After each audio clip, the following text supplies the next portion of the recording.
पूरे जहाज में 241 लोग सवार थे। किसी की शादी के बाद पहली फ्लाइट थी।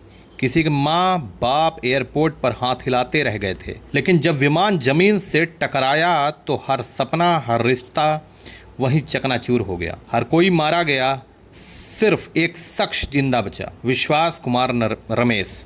किस्मत ने जैसे उसकी हथेली थाम ली हो। आज के इस विशेष पैकेज में हम बात करेंगे कैसे हुआ यह चमत्कार। क्या महज संयोग था या ऊपर वाले का कोई संदेश।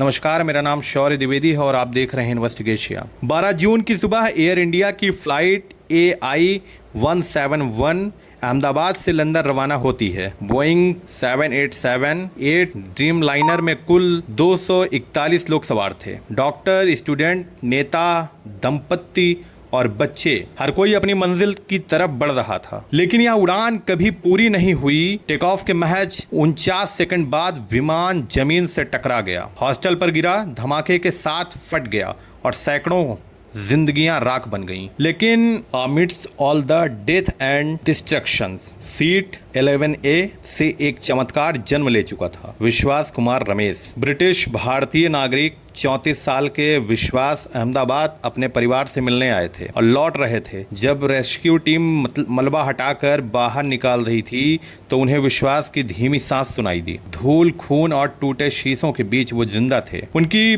पसलियां टूटी थीं, सिर पर गहरी चोट थी, लेकिन सांस चल रही थी। और सबसे अजीब बात, उनके चारों तरफ लाशें थी, जल चुका मलबा था। वो कैसे बचे कोई नहीं समझ पा रहा है। उनके बचने को लेकर सोशल मीडिया पर बहस छिड़ी है, तमाम बातें हो रही हैं। क्या उन्होंने सीट बेल्ट कसकर रखी थी? क्या उनकी सीट विमान के ढांचे से अलग गिरी, या वाकई ये किस्मत का चमत्कार था? विशेषज्ञों का मानना है शायद विंग सेक्शन के पास की सीटें क्रैश के वक्त सबसे कम प्रभाव में थीं। लेकिन यह भी उतना ही संभव है कि वो भगवान की मर्जी से ही बचे। फिलहाल विश्वास अहमदाबाद के सिविल हॉस्पिटल के ICU में भर्ती हैं। डॉक्टरों की टीम लगातार निगरानी में है। उनके परिवार वालों ने कहा वो बोल नहीं पा रहे हैं, लेकिन होश में हैं। उन्होंने बस इतना कहा, मैं अकेला क्यों बचा, हजारों में एक बचा। यही है विश्वास की कहानी। लेकिन उस बचे हुए के दिल में भी अब जिंदगी भर की बेचैनी है कि जब पूरी फ्लाइट चली गई तो मैं क्यों बचा। कभी कभी जिंदगी हमें सवाल देती है, जवाब नहीं। हमें इंतजार है उस दिन का जब विश्वास खुद बताएंगे कि उस सुबह सीट 11A पर क्या हुआ था। इन्वेस्टिगेशिया न्यूज से जुड़िए, हम आपको लाते रहेंगे हर दिल को छू लेने वाली खबरें। नमस्कार, और उन सभी आत्माओं को श्रद्धांजलि जो इस उड़ान में हमेशा के लिए उड़ गईं। धन्यवाद।